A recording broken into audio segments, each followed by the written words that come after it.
حضرت ابراہیم نے جب دین کے لیے نکلے تو جد و جہد کی، گھر کے اندر بھی گھر کے باہر بھی۔ آپ کے والد کا نام طارق ہے، وہ توحید پرست تھے، ایماندار تھے، پرہیزگار تھے۔ آپ کے چچا کا نام آزر ہے، وہ بت پرست تھے، بت بیچا کرتے تھے۔ حضرت سیدنا ابراہیم علیہ السلام جب میدان عمل میں نکلے تو حضرت ابراہیم علیہ السلام نے اپنے گھر سے جہاد شروع کیا، لڑنا پڑا۔ گھر کے اصولوں سے چچا نے جو رواج بنائے ہوئے تھے اس رواج سے ٹکرائے۔ فرمایا میں اپنے گھر کے اندر یہ بت پرستی نہیں ہونے دیں گا۔ چچا کو ایک دفعہ نہیں، بار بار 100 دفعہ سمجھایا۔ آپ کا چچا بت بنا کے بیچا کرتا تھا۔ حضرت ابراہیم علیہ السلام تھوڑے بڑے ہوئے تو کہنے لگا کہ چلو میرے ساتھ، تم بھی بت بیچنے ہیں، ہمارا کاروبار ہے۔ حضرت ابراہیم ساتھ نکلے تو بت پکڑا ہے، گندے پانی کے اندر اس بت کو ڈبوتے ہیں، کہتے ہیں کسی نے خریدنا ہے تو خرید لو، نہ یہ نفع دے سکتا ہے نہ نقصان دے سکتا ہے، جو اپنا آپ نہیں بچا سکتا تمہیں کیا بچائے گا، خریدنا ہے تو خرید لو۔ چچا کہنے لگا تو کاروبار چمکا رہا ہے کہ تباہ کر رہا ہے۔ گھر میں بڑے معاملات خراب ہوئے، جھگڑے ہوئے، لیکن حضرت ابراہیم علیہ السلام ایک منٹ کے لیے بھی اپنے گھر کے اندر بھی کمپرومائز کرنے کو تیار۔ یہ تھوڑا مشکل میں نے پہلو چھیڑ دیا ہے، یہ تھوڑا مشکل پہلو چھیڑ دیا ہے۔ بڑا سمجھدار آدمی ہے پر بیوی سے پردہ نہیں کرا سکتا، سیانا ہے، پنچایت کا بندہ ہے، جو اسے آپ کہیں گے وہ بات یہ سنائے گا، لیکن کہتا ہے نہیں جی میں نے کوشش کر لی ہے۔ کس قسم کی کوشش ہے صاحب، یہ کیسے ہو گیا؟ حضرت ابراہیم علیہ السلام نے گھر کے اندر سے فرمایا نہیں کرنے دوں گا، گھر کے اندر بھی ٹکرائے۔ فرمایا تم جو بھی ہو، پاش پاش کیا چچا کے اصولوں کو، اور باہر جب نکلے تو صرف علاقے کے چیئرمین سے نہیں ٹکرائے، ایم پی ایم این اے وزیر مشیر سے نہیں ٹکرائے، سپر پاور نمرود دنیا کا واحد حکمران تھا اس وقت، دوسرا کوئی حکمران ہی نہیں تھا، اکیلے حکمران سے جا کر ٹکرائے۔ کوئی ساتھ فوج نہیں تھی، کوئی ساتھ ان کے طاقت بظاہر دنیا داری کی کوئی نہیں تھی، پر حضرت ابراہیم جا کے ٹکرائے۔ اور میرے رسول پاک صلی اللہ علیہ وسلم نے سند بیان کی، فرمایا افضل الجہاد کلمۃ الحق عند سلطان الجابر۔ فرمایا سب سے افضل جہاد یہ ہے کہ تو ظالم بادشاہ کے سامنے کھڑے ہو کے حق بات بیان کر دے، یہ سب سے بڑا جہاد ہے، یہ سب سے افضل الجہاد کلمۃ الحق عند سلطان الجابر، سب سے بڑا جہاد۔ حضرت ابراہیم کھڑے ہو گئے، سپر پاور سے ٹکرائے۔ یہاں ہم لوگ حکمتوں کا شکار ہیں، دیکھیں گے، کریں گے، سوچیں گے، اور مولوی صاحب کو ویسے کہتے ہیں آپ پرہیز کریں سیاسی باتوں سے۔ بھئی اللہ کے ہر نبی نے جا کے وقت کے ظالم حکمران کو لتاڑا ہے، للکارا ہے، یہ تو مشن انبیاء ہے۔ حضرت سیدنا ابراہیم علیہ السلام نے اس کو جا کے کہا کہ تو جھوٹ بولتا ہے، تو جھوٹا ہے، تو خدائی کا دعویٰ کرتا ہے، تو بہت بڑا ظالم ہے۔ اور قرآن مجید نے اس ساری بات کو بیان فرمایا۔ حضرت ابراہیم علیہ السلام سے کہنے لگا میں رب ہوں، تو آپ نے فرمایا میرا رب تو وہ ہے جو زندہ کرتا اور مارتا ہے۔ تو پھر آپ حق بات بیان کریں گے تو اللہ مارے گا کہ بندہ مارے گا؟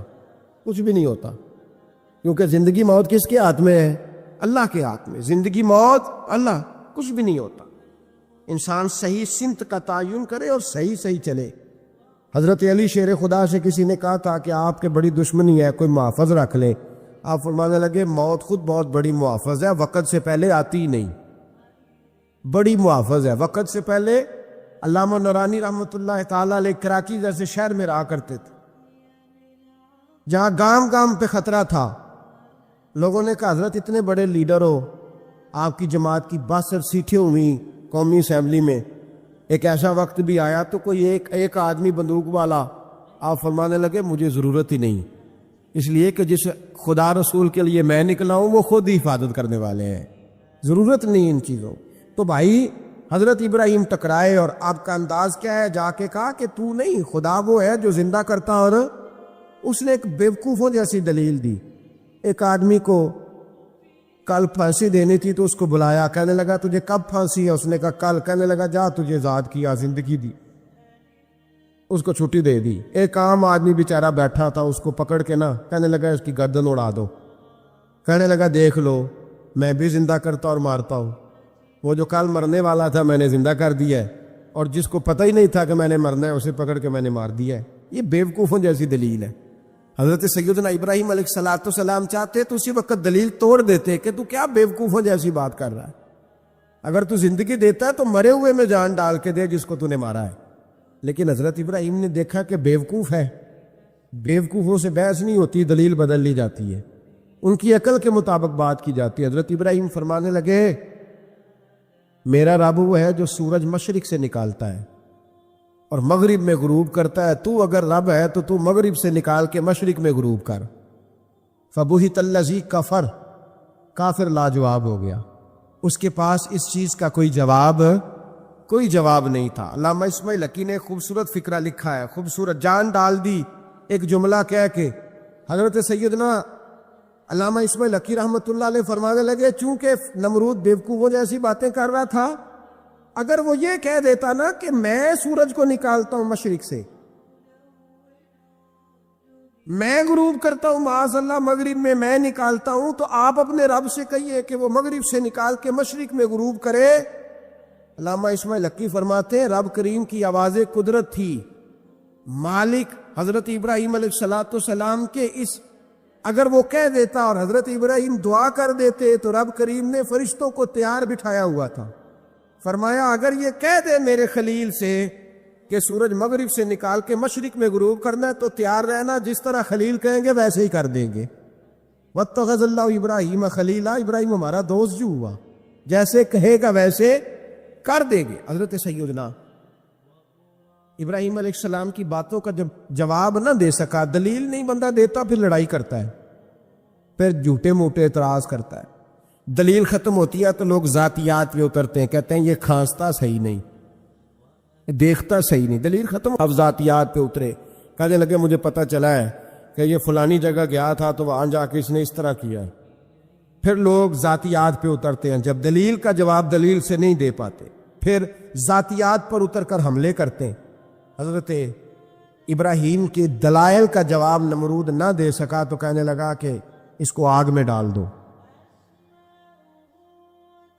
قوم گئی ہوئی تھی ساری، آپ نے بات سنی ہوئی ہے، میں نے صرف اشارہ دینا ہے، میلے پہ تو حضرت سیدنا ابراہیم علیہ السلام نے سارے بت توڑ دیے، کلاڑا بڑے بت کی گردن پہ رکھا، واپس آئے کہنے لگے بت کس نے توڑے ہیں؟ تو فرمایا اس سے پوچھو جس کی گردن پہ کلاڑا ہے۔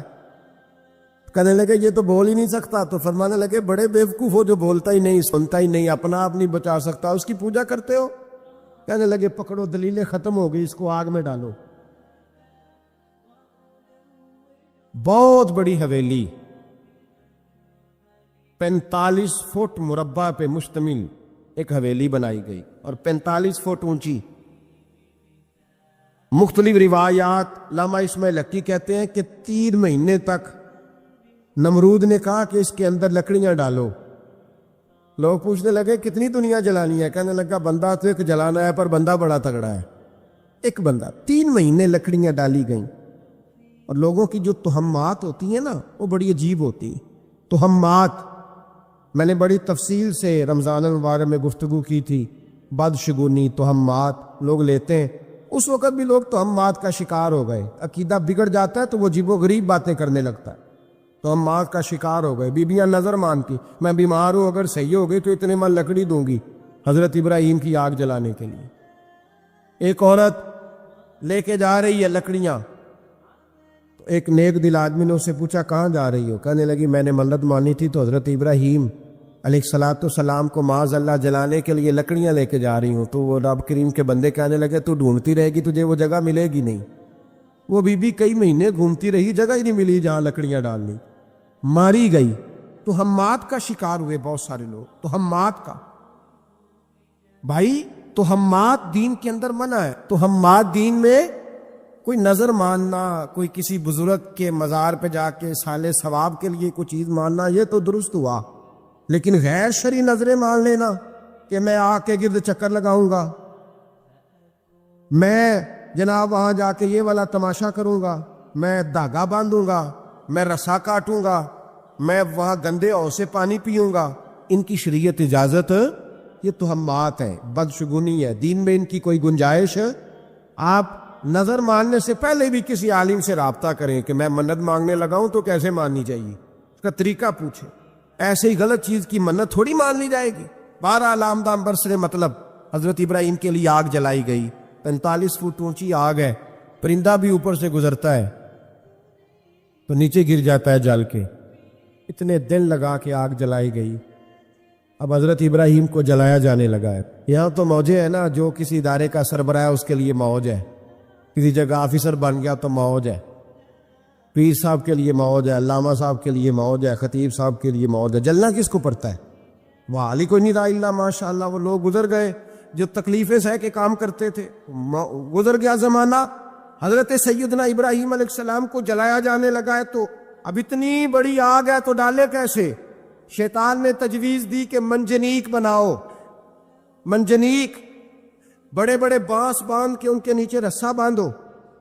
وہ جس طرح جھولنے کے لیے جھولا بنایا جاتا ہے، اس طرح ایک منجنیق پرانے زمانے میں اس میں پتھر رکھ کے پھینکے جاتے تھے دشمنوں پہ. وہ منجنیق بنائی گئی کہ دور سے حضرت ابراہیم کو پھینکیں گے. ہاتھ حضرت ابراہیم کے باندھ دیے، پاؤں مبارک باندھ دیے. پوری زمین پہ ایک نام لینے والا خدا کا، اور اس کو آج رسیوں میں جکڑا ہوا ہے. جب پھینکا جانے لگا نا آگ میں، حوریں رونے لگی، فرشتے تڑپنے لگے، اے اللہ یہ کیا ہونے لگا ہے؟ ایک تیرا خلیل اور وہ بھی آگ میں. فرمایا جاؤ جا کے اس سے کہو اگر تمہاری مدد لیتا ہے تو اسے بچاؤ. ہوا کا فرشتہ آیا، کہا ابراہیم اگر تو کہے. او بھائی ان چیزوں کو کہانی سمجھ کے نہ سنا کریں، یہ داستان نہیں، یہ وہ طریقے ہیں جو ہمارے رسول نے ہمیں اپنانے کا حکم ارشاد فرمایا ہے. جو عقیدے، یہ وہ نظریات ہیں جو ہمیں اوڑھنے کو کہا گیا. اپنے رب کریم کی رضا پہ راضی رہنے کے یہ وہ خوبصورت مواقع ہیں صوفیاء نے جن کو بنا کر سمجھا کر ہم تک پہنچایا ہے. یہ ہے اہل طریقت کی باتیں. وہ کہتے ہیں یار جس حال میں رکھے راضی رہنا ہے. حضرت ابراہیم علیہ السلام کو پھینکا جا رہا ہے، فرشتہ آیا، اے اللہ کے خلیل اگر حکم دو تو اتنی ہوا چلاؤں کہ نمرودی جل جائیں سارے، آگ ان پہ پھینک دی جائے. آپ نے فرمایا تو جا، تجھ سے مجھے کوئی کام نہیں. تھوڑی دیر کے بعد پانی کا فرشتہ آیا، کہا حضور اتنی بارش برساؤں گا کہ آگ بجھ جائے گی. فرمایا تو جا، تجھ سے کوئی کام نہیں. اب جب منجنیق میں رکھ دیے گئے، آگ میں جانے کا لمحہ ہے، تیاری ہے، حضرت جبریل امین حاضر خدمت ہوئے. کہا ابراہیم کوئی حاجت؟ فرمایا تجھ سے کوئی نہیں. کہا چلو مجھ سے نہیں تو رب کریم سے ہی بات کر لو، مجھے پتا ہے میں چھوٹا ہوں، آپ مجھ سے مدد کیوں لوگے، رب کریم سے ہی بات کر لیں. تو حضرت ابراہیم کہنے لگے جبریل یہ بتا رب کو نہیں پتا اس کا خلیل کس حال میں ہے؟ اسے نہیں پتا میں کس حال میں ہوں، میرے ہاتھ بندے ہیں، پیر بندے ہیں آگ میں، اسے نہیں پتا. بتایا تو اسے جاتا ہے جسے خبر نہ ہو. تو اگر اسے پتا ہے، اگر وہ جلانے پہ راضی ہے تو میں بھی جلنے کو تیار ہوں، میں تیار ہوں. اسے کہو ٹھیک ہے.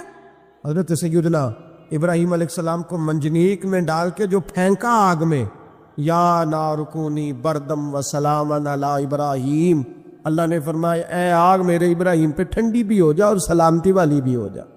حضرت ابراہیم کو 2 فرشتوں نے بٹھا دیا زمین پہ. پھول کھلے ہیں، کونپلیں مہک رہی ہیں، کلیاں خوشبو دے رہی ہیں. حضرت ابراہیم نے سر سجدے میں رکھ دیا، سبحان اللہ والحمد للہ ولا الہ الا اللہ واللہ اکبر. حضرت ابراہیم اللہ کی تسبیح پڑھنے لگے، رب کریم کا شکر بجا لانے لگے. نکلے وہاں سے، کچھ دن گزر گئے، نکلے، حکم ہو گیا ابراہیم علاقہ چھوڑ دو. حضرت ابراہیم علیہ السلام وہاں سے نکل کے مصر آئے، چچا کے پاس ٹھہرے. انہوں نے اپنی بیٹی جناب سارہ کا نکاح کر دیا. کچھ آگے بڑھے تو ایک ظالم بادشاہ سے ٹکرائے. اس نے ایک شہزادی، ایک بادشاہ کی بیٹی قید کی ہوئی تھی، جناب ہاجرہ نام تھا. ان کو قید سے چھڑا کے ساتھ لائے. حضرت لوط علیہ السلام بھی ساتھ. یہ 4 لوگوں کا قافلہ چلا، فلسطین میں جا کے پڑاؤ ڈالا، گھر بار چھوڑا، تبلیغ شروع ہوئی.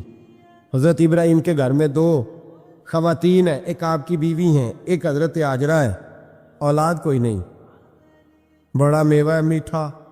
گھر وہی آباد ہوتا ہے جس میں بچے روتے ہیں، گھر ہوتا ہی وہ ہے جس میں بچوں کی چنچناہٹ ہوتی ہے، بھن بناہٹ ہوتی ہے. حضرت ابراہیم نے ایک بچہ روتے ہوئے دیکھا تو آنکھوں میں آنسو آئے، کہنے لگے ربی حب لی من الصالحین، یا اللہ مجھے بھی نیک اولاد عطا کر دے. حضرت سارہ نے سن لیا، کہنے لگی ابراہیم شاید میرے بطن سے تو آپ کو نصیب نہیں، ہاجرہ سے نکاح کر لو۔ جناب ہاجرہ سے نکاح ہوا۔ اللہ تو بڑا بے نیاز ہے، رب کریم نے حضرت اسماعیل جیسا خوبصورت بیٹا عطا فرمایا۔ بیٹا کالا سیاہ بھی ہو تو سینے کی ٹھنڈک ہوتا ہے، پر یہ تو وہ بیٹا ہے جس کی پیشانی میں نور محمدی چمکتا ہے صلی اللہ علیہ وسلم۔ حضرت سیدنا اسماعیل علیہ اتنے خوبصورت۔ اب جس بیوی کے ہاں بیٹا تھا، بیٹھنا اٹھنا بھی زیادہ اس کے پاس، آنا جانا بھی اس کے پاس، توجہ ادھر ہو گئی۔ جناب سارا رشک کرنے لگی، ایک دن کہنے لگی اسے چھوڑ آ جنگل میں، وادی غیر ذی زرع مکے کے پاس۔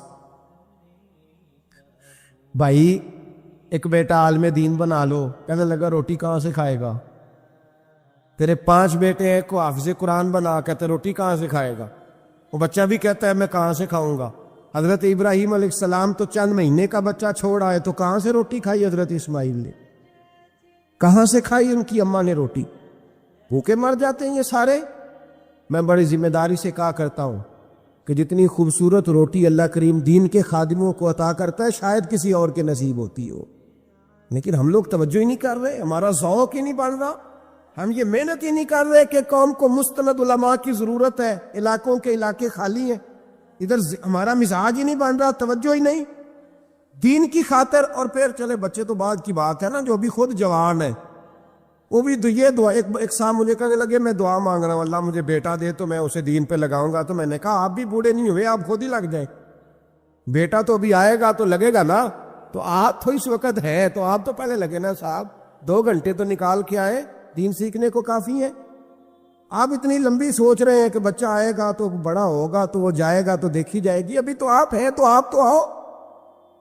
حضرت ابراہیم نے بچہ وہاں چھوڑا۔ یہاں سے جو عمرہ کرنے لوگ جاتے ہیں نا، جو حج کرنے جاتے ہیں، ان کو پتہ ہے کہ وہاں دنیا کی ہر نعمت ملتی ہے، پھر بھی ڈبل ٹرپل پیسے لوگ جیبوں میں ڈال کے جاتے ہیں۔ حضرت ابراہیم جب وہاں لے کے گئے تو کوئی انسان نہیں تھا، پانی کا قطرہ نہیں تھا، 2 کلو کھجورے، 1 مشکیزہ، بیوی کو تھمایا۔ ہمارے گھر میں ہزاروں چیزیں پڑی ہیں، لیکن وہ جو توکل ہے نا وہ ختم ہو گیا ہے۔ اللہ دے گا، حلال حلال پہ قناعت کرے، جائز جائز پہ بھروسہ کرے، رب کریم عطا کرنے والا ہے، وہ مزاج ختم ہو گیا۔ حضرت سیدنا ابراہیم علیہ السلام 2 کلو کھجورے، 1 مشکیزہ پانی کا دے کر کے، اور وہاں بٹھایا آپ نے اپنے بچے کو اور اپنی زوجہ جناب ہاجرہ کو، اور بٹھا کر کے یہ واپس پلٹنے لگے تو حضرت ہاجرہ سلام اللہ علیہ نے آواز دی، کہا ابراہیم کس کے سہارے پہ چھوڑ کے جا رہے ہو؟ جہاں آب زمزم کا کنواں ہے نا، جو لوگ گئے ہیں انہوں نے صفا مروہ کی صحیح کی ہے، صفا مروہ سے باہر نکلے نا، سرکار کی ولادت کا مقام ہے، اس جگہ پہ آب زمزم کا کنواں تھا، وہاں حضرت سیدنا ہاجرہ کو بٹھایا، کوئی چیز نہیں، کوئی درخت نہیں، کوئی کھیت نہیں، کوئی پانی نہیں، کوئی کنواں نہیں، وہاں بٹھایا اور بٹھا کر کے نکلنے لگے تو جناب ہاجرہ فرمانے لگی ابراہیم کس کے سہارے پہ چھوڑ کے جا رہے ہو؟ کہنے لگے اللہ کے سہارے پہ۔ تو پاک باز بی بی نے ایک لفظ پوچھا، کہا ابراہیم یہ میرے رب کا حکم ہے، یہ میرے، بس جن کا عقیدہ توحید مضبوط ہو ان کے لیے ایک جملہ کافی ہوتا ہے، یہ میرے اللہ کا حکم ہے۔ تو جناب ابراہیم علیہ السلام فرمانے لگے ہاجرہ ہاں رب کا حکم ہے۔ جب یہ لفظ کہے تو چاہیے تھا نا حضرت ابراہیم تسلی دیتے، تو بی بی صاحبہ تسلی دینے لگی، عرض کرنے لگی ابراہیم اگر اللہ کا حکم ہے تو پھر آپ ہماری فکر نہ کرنا، اگر یہ رب کا حکم ہے تو پھر ہماری فکر نہ کرنا، جس رب نے ہمیں یہاں تک پہنچایا ہے وہ ہمیں کبھی بھی ضائع نہیں فرمائے گا، پھر فکر نہ کرنا۔ حضرت ابراہیم آ گئے، یہ بات آپ نے سنی ہوئی ہے، اشارہ کرنا مقصود ہے۔ 13 سال میں چلے مان بھی لیا جائے بعض روایات کی روشنی میں کہ آتے جاتے بھی رہے، لیکن مکمل دیکھ بھال اپنے بچے کی پرورش میں پورا حضرت ابراہیم علیہ السلام کا کردار، سارا کردار ماں کا تھا۔ میں جب خواتین کے بارے میں کوئی بات کرتا ہوں تو میں آپ کو اکثر کہتا ہوں کہ یہ صرف بیوی کے لیے حکم نہیں ہوتا، یہ ٹریننگ بیٹی کو دینی ہے اور بہن کو دینی ہے، یہ تربیت کریں اپنے گھر میں۔ میں تجربے کی روشنی میں یہ بات عرض کیا کرتا ہوں کہ بھائی بچے باپ کے فرما بردار اس وقت ہوتے ہیں جب اماں انہیں باپ کا فرما بردار کرتی ہے، اور بچے باپ کے نافرمان بھی تب ہوتے ہیں جب اماں انہیں باپ کا، میں نے اپنے کانوں سے سنا ایک دفعہ ایک بچہ اپنے باپ سے کہہ رہا ہے آپ نے تو ساری زندگی باہر گزار دی، پیسے کمانا کون سا مشکل کام ہے، دکھ سکھ تو سارے اماں نے برداشت کیے، سکولوں میں وہ جاتی تھی، فلانا کام وہ کرتی تھی، فلانا کام۔ اب یہ سوچ اس کی ذاتی تو نہیں، یہ اس کو دی گئی ہے۔ اور اگر اس کو یہ سوچ دے دی جائے کہ اماں کہے کہ میں تو اپنوں میں رہی ساری زندگی، میں نے تو اپنوں میں وقت گزارا، اور تیرا باپ تو کئی دفعہ جنازے بھی نہیں پڑھ سکا، نے تو ماں باپ ایسے دفن کر دیے، وہ اگر یہ سوچ فراہم کرے تو پھر بچہ باپ کا فرما بردار ہوتا ہے۔ اور یہ والی روایتیں ہم بیوی کو سناتے ہیں، حالانکہ کس کو سنانی چاہیے؟ بولیے، بہن اور بیٹی کو، بہن اور بیٹی کو سنائیں یہ باتیں، ان کو سمجھائیں، تاکہ آگے جا کے وہ جو گھر ترتیب دے وہ گھر بڑا عمدہ اور نکھرا ہوا ہو۔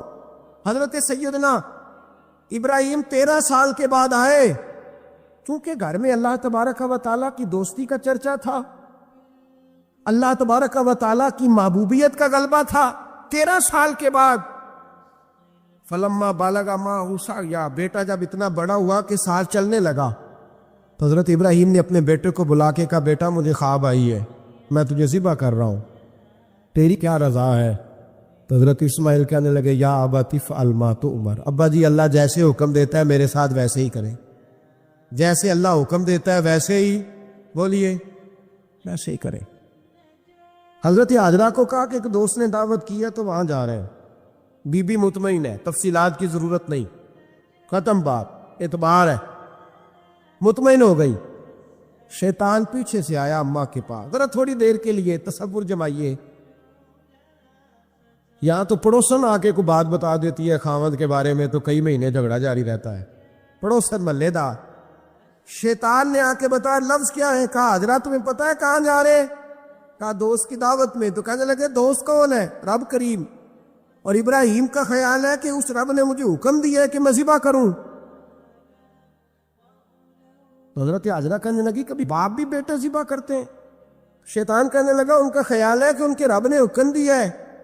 جناب حاجرہ فرمانے لگی اگر رب نے حکم دیا تو پھر تو مجھے شیطان لگتا ہے، تو مجھے شیطان لگتا ہے۔ کا کیا مطلب؟ فرمانے لگی اگر رب کریم کا حکم ہے تو میرے پاس ایک اسماعیل ہے، اگر 1000 بھی ہوتے میں سارے اللہ کے راستے میں پہنچ کر دے دیتی، مالک کا ہی تو ہے سارا کچھ، اسی کا ہے، اس میں لیت اللہ کی کیا گنجائش؟ حضرت سیدنا ابراہیم علیہ السلام نے بیٹے کے حلق پہ چھری رکھ بھی دی اور چھری چلا بھی دی، رکھ بھی دی، اور وہ تو اللہ کریم نے فرمایا یا ابراہیم قد صدقت الرؤیا، ابراہیم تو نے خواب سچا کر دکھایا، وہ قیامت تک تیرا نام رہے گا۔ حضرت ابراہیم نے وطن بھی دیا، جان بھی دی، بیٹا بھی، اللہ کریم نے دمبے دیے، فرمایا یہ فدیہ ہے۔ اب یہ قربانی قیامت تک حضرت ابراہیم کے طریقے کے مطابق جاری ہے۔ حضرت ابراہیم بہت بڑے مہمان نواز تھے، بہت بڑے۔ آپ جب مصر میں قیام تھا تو بڑے بڑے لمبے چوڑے لنگر پکتے تھے، لوگ آیا جایا کرتے تھے، بڑا تفصیل کے ساتھ کھانا ہوتا تھا۔ مہمان نوازی آپ کی خاص صفت مبارکہ ہے، ہمارے ہاں بھی مہمان نوازی ہوتی ہے امیروں کی، بلکہ اب تو مہمان نوازی اس طرح کی ہے کہ کل تیری میرے پاس دعوت ہے اور پرسوں میری تیرے پاس ہے، وہی امیروں میں وہ چکر رہتا ہے، پارٹیاں دوست ایک دوسرے کو ڈالتے ہیں، تیری طرف پارٹی تیری طرف، اور اسی انداز میں اب یہ عید آئے گی نا، ٹکا پارٹیاں ہوں گی جگہ جگہ، اور لوگ سوال پوچھنے لگے ابھی سے، کہتے ہیں قربانی کا کتنا گوشت گھر رکھنا جائز ہے؟ قربانی کا کتنا گوشت گھر رکھنا جائز ہے؟ سارا ہی جی، اس لیے فریزر لے لے، فریج سے نہیں کام چلے گا، سارا ہی جائز ہے، گھر رکھنا سارا ہی جائز ہے، رکھ لیں۔ او خدا کے بندے، قربانی وہ بندہ دیتا ہے جو سارا سال ہی گوشت کھاتا ہے، صحیح کہہ رہا ہوں؟ قربانی صاحب نصاب، صاحب استطاعت بندہ دیتا ہے نا، تو وہ سارا سال ہی گوشت ہے، تو سارا گھر میں رکھنا بھی جائز ہے، لیکن سارا دے دینا بھی، تو جو آ رہی ہے اس پہ کیوں توجہ کرتے ہو؟ جو دوسرا جائز ہے اس پہ کیوں نہیں عمل کرتے؟ سارا تقسیم کر دیں، بات ختم ہوئی۔ یقین کریں محرم میں جا کے دوست ٹیلی فون کر کے سوال پوچھتے ہیں، کہتے ہیں صاحب سنا ہے قربانی کا گوشت محرم میں کھانا جائز نہیں، میں کہ نہیں ربیع الاول بھی جائز جے، رجب رمضان تک کھاؤ، کوئی بندہ نہیں منع کرتا، اس لیے کہ کسی کو دینا تو پسند ہی نہیں، یا پھر اس میں سے جو خاص چیزیں ہیں وہ اپنی فریج میں اور باقی جو ہے وہ دوسروں کے لیے۔ یہ کیا طریقہ ہے ہمارا؟ اور اسی پہ عمل ہے. اللہ تبارک و تعالی ہمیں سمجھنے کی توفیق عطا فرمائے. حضرت ابراہیم بہت بڑے مہمان نواز تھے. صرف قربانی نہیں دیتے تھے، سارا سال بہت سارا لنگر، بہت سارا کھانا پینا، بہت ساری چیزیں جاری رہتی تھی. اور جتنے غریب لوگ تھے فلسطین کے، ان کو پتہ تھا کہ حضرت ابراہیم علیہ السلام کا لنگر جاری ہے. فلسطین میں جب آپ کا قیام تھا، ایک دفعہ ڈھیروں مہمان آ گئے اور کھانے کو کوئی چیز نہیں. حضرت سارہ اور جناب ہاجرہ دونوں اس وقت موجود تھیں. وہ کہنے لگی ابراہیم بہت سارے مہمان آ گئے تو کیا کریں؟ جناب سارہ کہنے لگی کس طرح کر کے ان کی مہمان نوازی کرنی. اور حالات یہ ہے کہ قحط پڑا ہوا ہے فلسطین میں، مصر میں، دور دراز علاقوں میں. تو حضرت ابراہیم کہنے لگے یہ اللہ کے مہمان ہیں اور ہمیں رب کریم کا بندہ سمجھ کے آ گئے، اللہ ہی بندوبست کرے گا. فرمانے لگے میرا مصر میں ایک دوست ہے، وہ قحط کے دنوں میں غلہ جمع کر لیتا ہے، میں اس کی طرف پیغام بھیجتا ہوں، مجھے امید ہے وہاں سے غلہ ملے گا. 2-3-5 اونٹ والے غلام بلائے اور ان کو کہا کہ جاؤ غلہ لے آؤ مصر کے دوست سے. وہ لوگ کہتے ہیں ہم غلہ لینے گئے. وہاں جب پہنچے تو حضرت ابراہیم خلیل اللہ علیہ السلام کا پیغام دیا تو آپ کا وہ دوست کہنے لگا غلہ تو بے شمار تھا، مجھے خبر نہیں تھی کہ حضرت ابراہیم کا پیغام آئے گا، تو میں تو سارا تقسیم کر چکا ہوں. لوگ لے گئے، اب تو کوئی شے نہیں. اب وہ خالی آ گئے 5 کے 5 اونٹ. جب خالی آئے تو حضرت ابراہیم کی حویلی کی دیواریں چھوٹی چھوٹی تھیں. ان غلاموں میں سے، خادموں میں سے، آپ کے ان چاہنے والوں میں سے ایک کہنے لگا یار وہ غریب تو انتظار کر رہے ہوں گے کہ غلہ لینے گئے ہیں، ہمیں روٹی ملے گی. چھوٹی چھوٹی دیواریں ہیں، وہ جب دیکھیں گے نا خالی آ گئے تو انہیں تکلیف ہوگی. اس طرح کرو بوریوں میں ریت بھر لیتے ہیں، ریت بھر کے لے جاتے ہیں، بعد میں اندر رکھ کے انہیں سمجھا بہلا لیں گے یا حضرت ابراہیم کو بتائیں گے، وہ خود ہی ان لوگوں کی دلجوئی فرمائیں گے. اب غلہ کی جگہ ریت بھر کے اونٹوں پہ رکھ کے لائی گئی. لا کے بوریاں جب رکھ دی گئیں، حضرت ابراہیم علیہ السلام دوپہر کے وقت آرام فرما رہے تھے. بی بی سارہ اٹھی، کہتی ہیں جب میں نے دیکھا نا کہ بوریاں پہنچ گئی ہیں تو گئی، غلام کو ساتھ لیا اور اس کو جب کھولا نا تو کہتی اتنی حسین گندم میں نے پہلے کبھی دیکھی نہیں تھی، اتنا پیارا دانہ میں نے کبھی ملاحظہ ہی نہیں کیا تھا. فرماتی ہیں جب اس کو پیس کر چکی میں روٹیاں پکائیں تو خوشبو دور دور تک پھیل گئی. اعلیٰ غذا بنی، بڑے بڑے کھانے بیویوں نے مل کے پکائے، چن دیے گئے. حضرت ابراہیم اٹھے تو لوگ کھانا کھا رہے، سجدہ شکر ادا کیا، اور جب سجدے میں گئے تو وہی آنے لگی، پھر رونے لگے. جب پلٹ کر باہر تشریف لائے تو جناب سارہ کہنے لگی ابراہیم تمہارا مصری یار بڑا اچھا ہے، اس نے اتنی اعلیٰ گندم بھیجی ہے کہ اتنی تو میں نے پیاری گندم کبھی دیکھی نہیں. جناب ابراہیم مسکرائے، فرمانے لگی سارہ یہ مصری یار نے نہیں بھیجی، یہ میرے عرشی یار نے بھیجی ہے. یہ قرآن مجید نے 4 شرطیں لگائیں، فرمایا جس بندے میں یہ 4 خوبیاں پائی جائیں گی اسے اللہ کامیابی عطا فرمائے گا. مسلمان کی سوچ کے خلاف ہے یہ بات، یہ قرآن کی فکر کے خلاف ہے کہ اپنی فکر کرو. برما کے لیے، کشمیر کے لیے، فلسطین کے لیے بات نہ کرو، اپنی فکر کرو. یہ قرآن کی سوچ کے خلاف ہے، یہ قرآن کے پیغام کے خلاف ہے.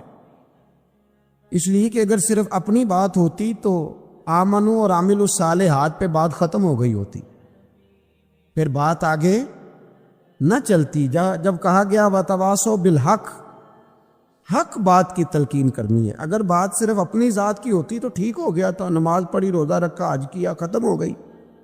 لیکن میرے نبی پاک صلی اللہ تعالی علیہ وسلم نے ارشاد فرمایا ایک بستی میں 2 3 4 نیک لوگ رہتے تھے. میرے پیارے کریم رسول فرماتے ہیں 3 4 بڑے پرہیزگار، متقی، صاف ستھرے صوفی صاحب، درویش صاحب، علامہ صاحب، بڑے جو کہتے تھے بالکل جی میں کوئی بات نہیں کرتا، کسی بادشاہ کو نہیں چھیڑتا، میں تو بس لوگوں کو اللہ اللہ بتاتا ہوں، میرا کوئی تعلق نہیں، کوئی مرے کوئی جیے. بڑے نیک، صاف ستھرے، پرہیزگار. باقی ساری بستی گناہ کرتی تھی. نبی پاک علیہ السلام فرماتے ہیں رب کریم نے کچھ عرصے تک مہلت دی، پھر مشیت خداوندی، اللہ کا قانون حرکت میں آیا تو کہا جبریل ساری بستی تباہ کر دو، تباہ کر دو. اللہ مہلت دیتا ہے، مہلت دیتا ہے. ہم لوگ سمجھتے ہیں نہیں نہیں ہماری سیاسی چالیں صحیح چل رہی ہیں، اللہ مہلت دیتا ہے. رب کریم نے فرمایا جبریل انہیں تباہ کر دو. تو حضرت جبریل امین علیہ السلام نے عرض کی مولا وہاں تو تیرے 3-4 بڑے نیک بندے بھی رہتے ہیں، بڑے پرہیزگار، سچ بولنے والے، دیانتداری والے، حاجی صاحب، نمازی صاحب، صوفی صاحب، پیر صاحب، بڑے خوبصورت، ان کا کیا کریں؟ میرے محبوب پاک علیہ السلام فرماتے ہیں رب کریم نے فرمایا سب سے پہلے انہیں تباہ کرنا، سب سے پہلے انہیں سب سے پہلے، اور الٹ دو بستی، پہلے ان کا نمبر لگاؤ۔ یا اللہ ان کی کیا غلطی ہے؟ تو غلطی سن لیں، غلطی یہ ہے کہ انہوں نے 2 صفتیں پیدا کی ہیں، اگلی 2 پیدا کیوں نہیں کی؟ الا الذین آمنوا وعملوا الصالحات پہ روک کیوں گئے؟ آگے کیوں نہیں بڑھے؟ اللہ کریم نے فرمایا جبریل دیکھو نا، میری نافرمانی ہوتی رہی اور ان کے چہرے پر کبھی شکن تک نہیں آیا، لوگ میرا قانون توڑتے رہے، انہیں کبھی برا ہی نہیں لگا، گناہ دیکھ کر کبھی خیال ہی نہیں آیا بدلنے کا۔ میرے بھائی امت مسلمہ اپنے لیے تو آئی نہیں دنیا میں، نبی پاک کی اس لیے تھوڑے آئے تھے کہ پیسے کمائیں، دنیا داری کریں، جھوٹ سچ ماریں اور رخصت ہو جائیں، بچے پیدا کریں۔ یہ کام تو ہندو سکھ بدھ مت سارے کر رہے ہیں، تو فقط اس کام کے لیے تھوڑی آیا ہے۔ کنتم خیر امت اخرجت للناس، اللہ فرماتے ہیں میرے محبوب کے غلاموں تم بہترین امت ہو، میں نے تمہیں امتوں کے بھلے کے لیے پیدا فرمایا ہے، تمہیں لوگوں کی امامت کے لیے دنیا میں بھیجا ہے۔ اے نوجوان مسلم، کبھی یہ تدبر بھی کیا تو نے؟ وہ کون سا گردو ہے جس کا ہے تو ایک ٹوٹا ہوا تارا؟ تو نے کبھی سوچا ہے تو کیا ہے؟ پتہ ہے تجھے؟ روزی کماؤ، روٹی کماؤ، اور اب تو بہت سارے لوگ جھوٹ کی دنیا میں زندہ ہیں، جھوٹ بولتے ہیں اپنے آپ کے ساتھ بھی، دائیں بائیں فراڈ کر رہے ہیں اپنی ذات کے ساتھ، خول بنا لیا اس میں بند ہو گئے، باہر ہی نہیں نکلے۔ اپنے ملک کی سوچو، اپنی بات کرو۔ علامہ اقبال نے پتہ کیا کہا تھا؟ اقبال نے، یہ سنو جو لوگ کہتے ہیں پہلے پاکستان، برما کے مسلمان بعد میں کشمیر کے مسلمان، پہلے سنو اقبال کیا کہتے ہیں۔ اقبال کہنے لگے ان تازہ خداؤں میں بڑا سب سے وطن ہے، ان تازہ خداؤں میں بڑا کون؟ وطن کی محبت ایمان کا حصہ، اس میں شک نہیں، لیکن اگر اسلام سے پہلے وطن آ گیا تو اقبال کہتے ہیں ان تازہ خداؤں میں بڑا سب سے وطن ہے، اور جو پیرہن اس کا ہے وہ مذہب کا کفن ہے۔ فرماتے ہیں جو وطن اوڑھ لیتا ہے اس نے اپنے مذہب کو دفن کر دیا۔ سب سے پہلے پاکستان نہیں، سب سے پہلے رسول اللہ کا دین ہے، سب سے پہلے قرآن ہے، سب سے پہلے نبی پاک کا فرمان ہے، سب سے پہلے امت مسلمہ ہے۔ ان تازہ خداؤں میں بڑا سب سے وطن ہے، جو پیرہن اس کا ہے وہ مذہب کا کفن ہے۔ اور اقبال کہنے لگے قوم مذہب سے ہے، مذہب جو نہیں تم بھی نہیں۔ قوم مذہب سے ہے، مذہب جو نہیں، کوئی نہیں سمجھ آ رہی آپ کو میری بات؟ قوم کس سے ہے؟ پاکستانی ہونے سے، پنجابی ہونے سے، سندھی بلوچی پٹھان ہونے سے؟ نہ، قوم مذہب سے ہے، اور مذہب جو نہیں تم بھی نہیں۔ یہ کیسے ہو سکتا ہے کہ مذہب نہ ہو اور بندہ زندہ رہے؟ یہ کیسے ہو سکتا ہے؟ بھائی کافر نے اصل میں جاگ ہی نہیں رہا، میں جاگتا ہی نہیں، میں جیب کی سوچتا ہوں، مسجد کی سوچتا ہوں، خانقاہ کی سوچتا ہوں، مدرسے کی سوچتا ہوں، دکان کی، سارا دن تو اس چکر میں لگا رہتا ہوں لوگوں کو ثابت کرنے میں کہ میں صحیح ہوں باقی غلط ہے۔ میں تو اپنی ذات کے خول سے اٹھ ہی نہیں رہا، اور مجھے یہ اندازہ ہی نہیں کہ لیبیا سارا کٹ گیا، مصر کے ٹکڑے ٹکڑے ہو گئے، مجھے پتہ ہی نہیں کہ شام، جس کے بارے میں میرے نبی پاک علیہ السلام نے فرمایا مکے اور مدینے کے بعد اللہ نے سب سے زیادہ برکتیں ملک شام میں رکھی ہے، اور حضور نے فرمایا جس نے ہجرت کرنی ہو وہ شام جائے۔ اتنا اعلیٰ ملک سارا کٹ گیا، 4-4 ہزار لوگ ایک دن میں قتل ہو گئے، پر میرا گھر آباد ہے نا، کوئی حرج نہیں، وہ کٹتے ہیں تو وہ دور ہیں، کٹتے رہے۔ فلسطین میں ہمارے ہاں معراج کی محفلیں بڑی جم کے ہوتی ہیں، سارے لوگ پڑھتے ہیں سبحان الذی اسریٰ بعبدہ لیلا من المسجد الحرام الی المسجد الاقصی۔ انہیں پوچھو روز قرآن مجید میں مسجد اقصی کا نام لینے والوں، تم مسجد اقصی کہتے ہو تو تمہیں اللہ کتنی نیکیاں عطا کرتا ہے، بتاؤ تو صحیح مسجد اقصی کدھر ہے؟ اور اب تو میری طرح کے مولوی آدھی حدیث سناتے ہیں کہتے ہیں مسجد نبی میں ایک نماز پڑھو تو 50,000 کا ثواب، حرم شریف میں پڑھو تو 1,00,000 کا ثواب۔ مولانا حدیث یہاں سے شروع نہیں ہوتی، کھولو تو صحیح کنز المال، پڑھو مسند امام احمد بن حنبل، حدیث تو یہاں سے شروع ہوتی ہے۔ میرے نبی پاک نے فرمایا مسجد اقصی میں جس نے ایک نماز پڑھی 25,000 کا ثواب، اور میری مسجد میں جس نے ایک نماز پڑھی 50,000 کا ثواب، اور اللہ کے گھر بیت اللہ جس نے پڑھی 1,00,000 کا ثواب۔ مسجد اقصی کا تو ذکر ہی چھوڑ گیا ہے، کیوں؟ وہ مسجد اس کی طرف منہ کر کے 15 سال میرے نبی پاک نے نماز ادا کی۔ کس نے؟ بولیے گا۔ 15 سال تک، 2 ہجری میں 13 سال مکے میں، 2 سال مدینے میں، مسجد اقصی کی طرف جدھر منہ کر کے تیرے اور میرے رسول نماز پڑھتے رہے۔ آج وہ مسجد یہودی کے قبضے میں، کئی جمعے تالا رہتا ہے، وہاں نماز نہیں پڑھنے دی جاتی۔ مجھے کیا لگے اس بات سے، میری مسجد میں تھوڑی لگا ہوا ہے۔ ایسی ہوا چلی ہے کہ ہر شخص سوچتا ہے تمام شہر جلے بس ایک میرا گھر نہ جلے۔ بھائی یہ وہ دور ہے جس دور میں ذرا سی بھی کسی شخص کو تکلیف ہوتی ہے تو عالمی میڈیا پہ بات جاتی ہے، موبائل جیبوں میں فوراً تصویریں کیش ہوتی ہیں۔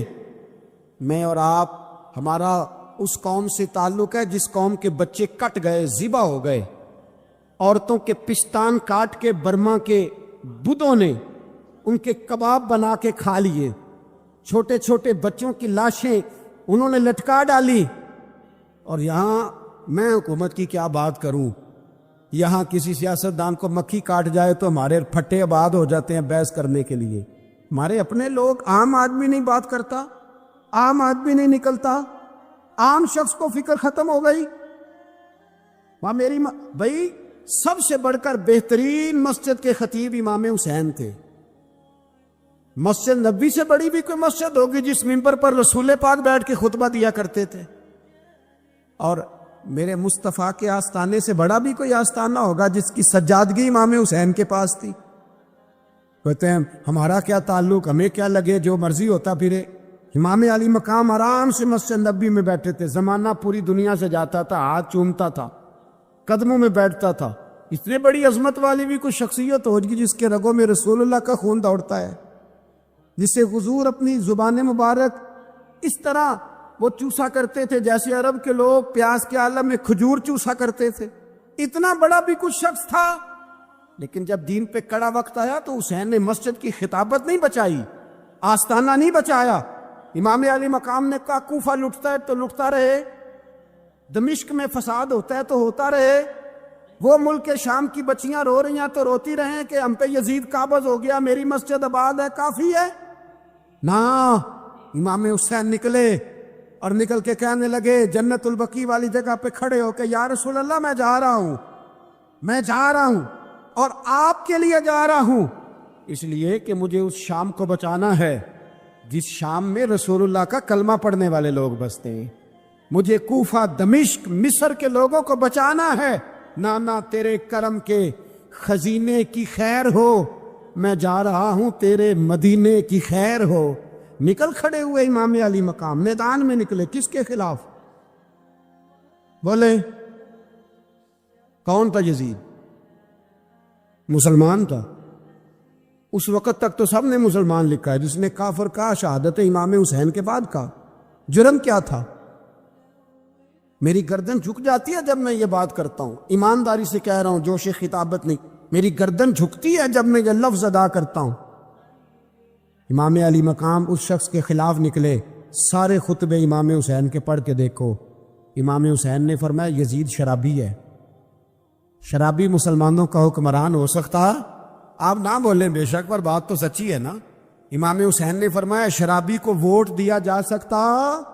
فرمایا رنڈیوں کا ناچ دیکھتا ہے جو مجرے دیکھے، جو رنڈیوں کے ناچ دیکھے وہ مسلمانوں کا حکمران ہو سکتا؟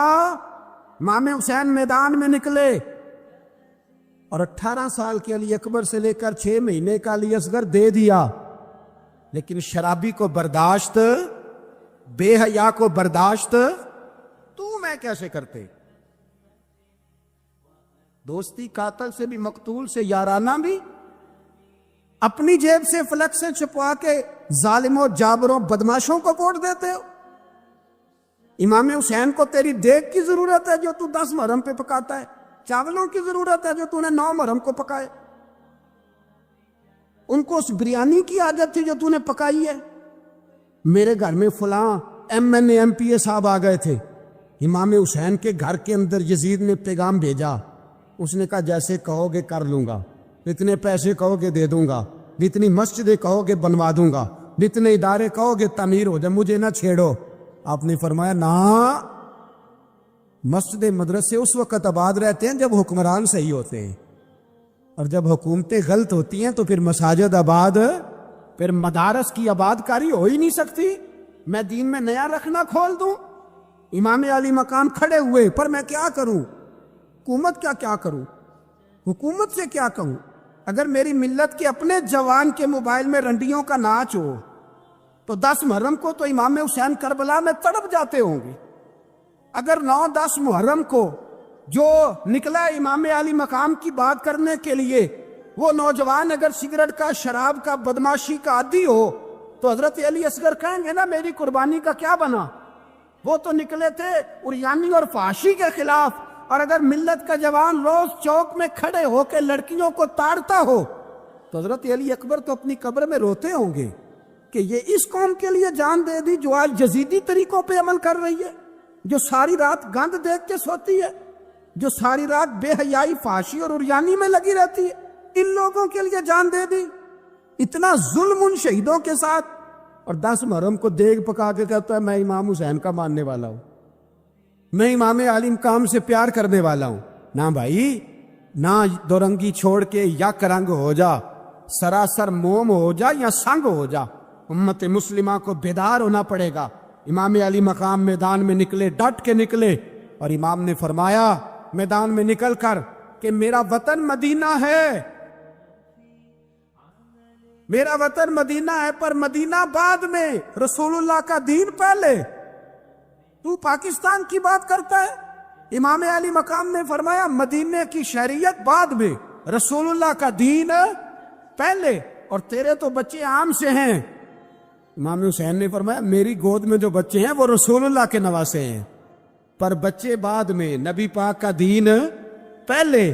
آپ نے فرمایا تیری بیٹی بڑی باوقار ہوگی، اس کی بڑی عزت ہے، تو کہتا ہے بیٹی کی وجہ سے بلیک میل ہو گیا، لیکن جو شان خدا نے حسین کی بیٹی کو عطا فرمائی، جن بچیوں کا سر کا بال ننگا ہو جائے، سر کا بال ننگا ہو جائے، تو امام شورانی فرمایا کرتے تھے اگر مدینے میں کسی سید زادی کے سر کا بال ننگا ہوتا تھا تو سورج اپنا منہ چھپا لیا کرتا، سورج چھپ جاتا تھا بادلوں کی اوٹ میں، اور مدینے والے سمجھ لیتے تھے کہ گھر میں کام کرتے کرتے کسی سید زادی کے سر کا کوئی بال ننگا ہو گیا۔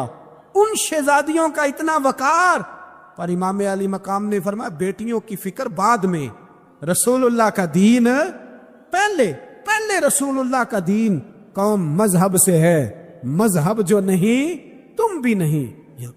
یاد رکھ میرے بھائی، امام علی مقام رضی اللہ تعالیٰ عنہ نے میدان میں نکل کر پہلے مذہب کی بات کی، اور آج دین نبی دا وانگ یتیمہ رووے تے کرلاوے آکھے میں کتھوں لبا عمر بہادر، میں کتھوں لبا عمر بہادر جڑا مینوں سینے لاوے، معصوم بچے معصوم۔ آج تک کدھر ہے تمہارا اقوام متحدہ؟ بلاؤ نا اسے۔ بھیک مانگتے پھرتے ہو کافروں سے، بھیک مانگتے ہو۔ بچہ شام کو گھر نہ آئے تو ماں دروازے پہ نظر لگا کہتی بیٹے ٹائم پہ آ جایا کر، مجھے نیند نہیں آتی، وقت پہ۔ برما کی اس ماں سے بھی جا کے پوچھو جس کا بچہ پلٹ کے آیا ہی نہیں، اس سے بھی پوچھو۔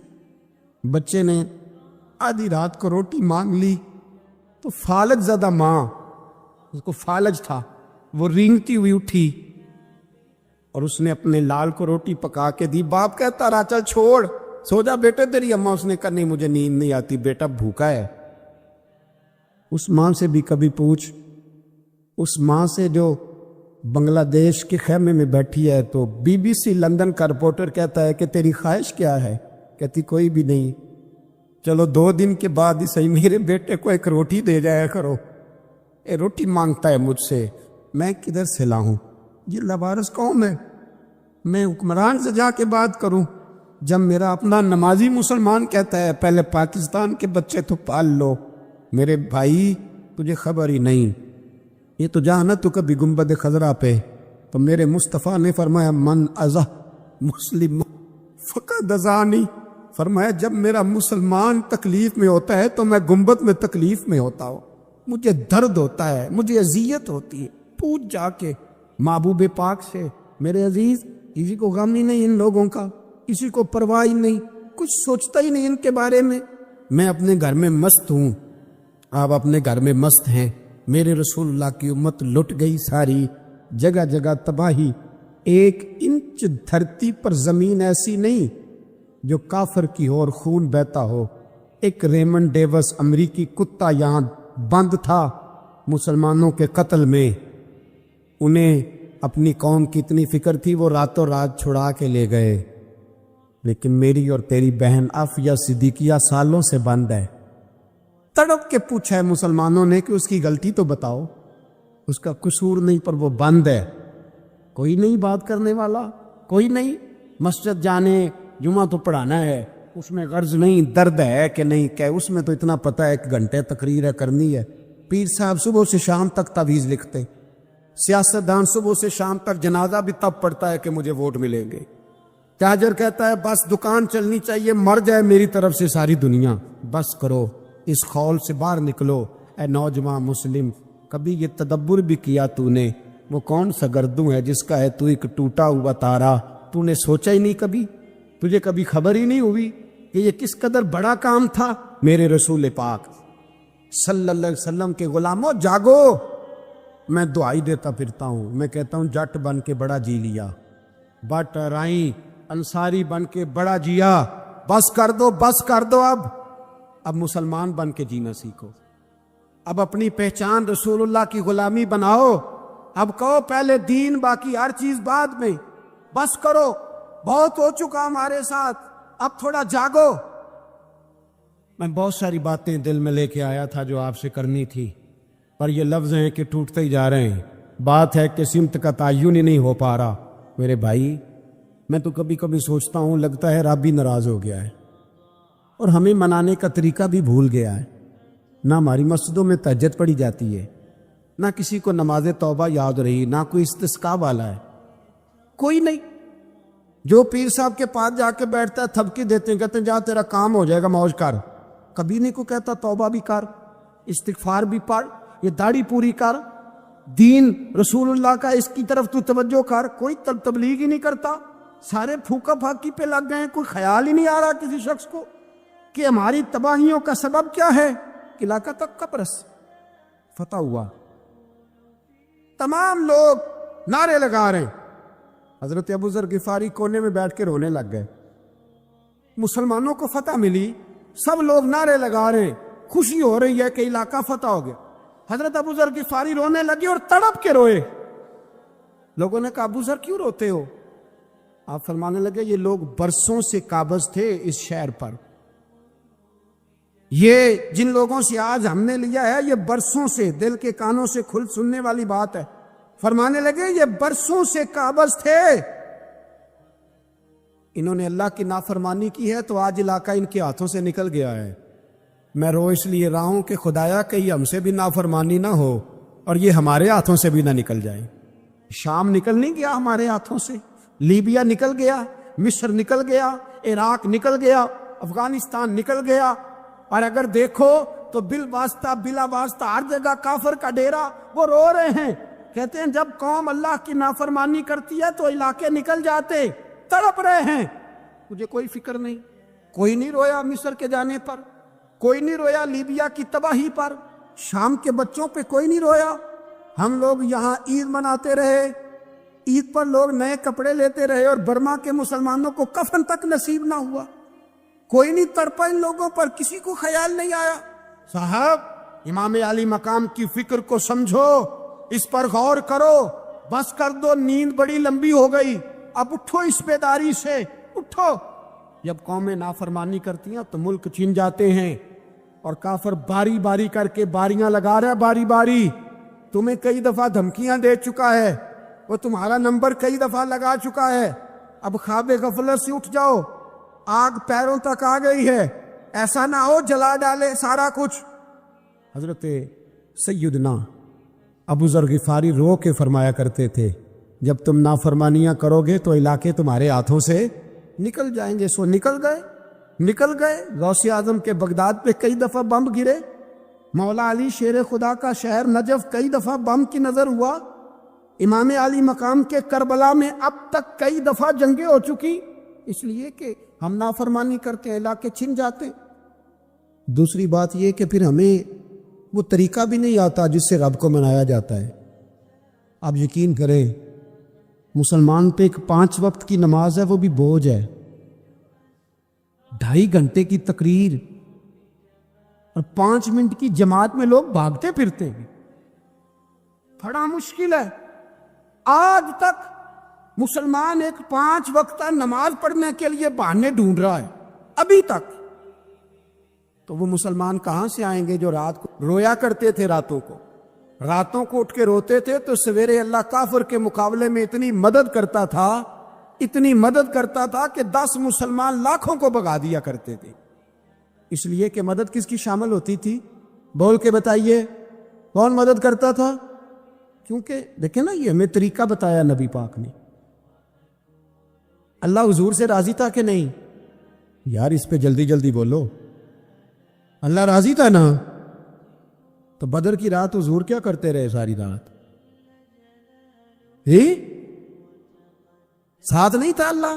وہ تو وہاں سے فرما رہا ہے غار ثور سے، ان اللہ معنا، محبوب کہہ دے کہ اللہ تیرے ساتھ ہے۔ وہاں سے محبوب کہہ رہے ہیں اللہ ہمارے ساتھ ہے، وہاں سے اللہ ساتھ تھا، پر ساری رات، بدر کی ساری رات۔ اور دعا کا رنگ کیا تھا؟ حضرت ابو بکر صدیق فرماتے ہیں حضور نے ہاتھ اٹھائے، اللہ یہ میرے 313 ہے، میں کل کمائی لے کے آ گیا، اے اللہ میری کل کمائی ہے، اگر یہ ہلاک ہو گئے تو قیامت تک کون تیری عبادت کرے گا، اے اللہ مدد فرما۔ اور حضور مناتے ہیں رب کو، کہتے ہیں یا اللہ تو نے وعدہ نہیں کیا تھا تو مدد کرے گا، یا اللہ تیرا وعدہ نہیں تھا تو کامیابی دے گا، یا اللہ تو نے ساری رات مناتے گزر گئی، ساری رات۔ صبح کا اجالا چمکا تو حضرت ابو بکر فرماتے اتنا لمبا سجدہ کیا، حضور سجدے میں تھے، میں دیکھتے دیکھتے تھک گیا، میں سجدے کی حالت میں ہی حضور پر لیٹ گیا، لپٹ گیا۔ میں نے کہا محبوبہ سر اٹھائیں، وہ دیکھیں اللہ نے مدد نازل فرما بھی دی ہے۔ اٹھائیے سر۔ حضور نے اللہ کو منایا، نبی پاک منایا کرتے تھے، ہم اب سجدوں میں بھی نہیں جاتے۔ اتنی سو گئی امت، سجدوں تقریروں سے انقلاب لانا چاہتے ہیں، ہم خالی نعروں سے انقلاب برپا کرنا چاہتے ہیں۔ لوگ جب روتے تھے، بوڑھے لوگ سجدوں میں، اور عالم فاضل صوفی کی تو کیا بات ہے نا، وہ تو اللہ کے نمائندے ہیں کہ جس کے صرف سفید بال ہو جائیں۔ میرے نبی پاک علیہ السلام نے فرمایا رب تو ان کی بڑی عزت کرتا ہے۔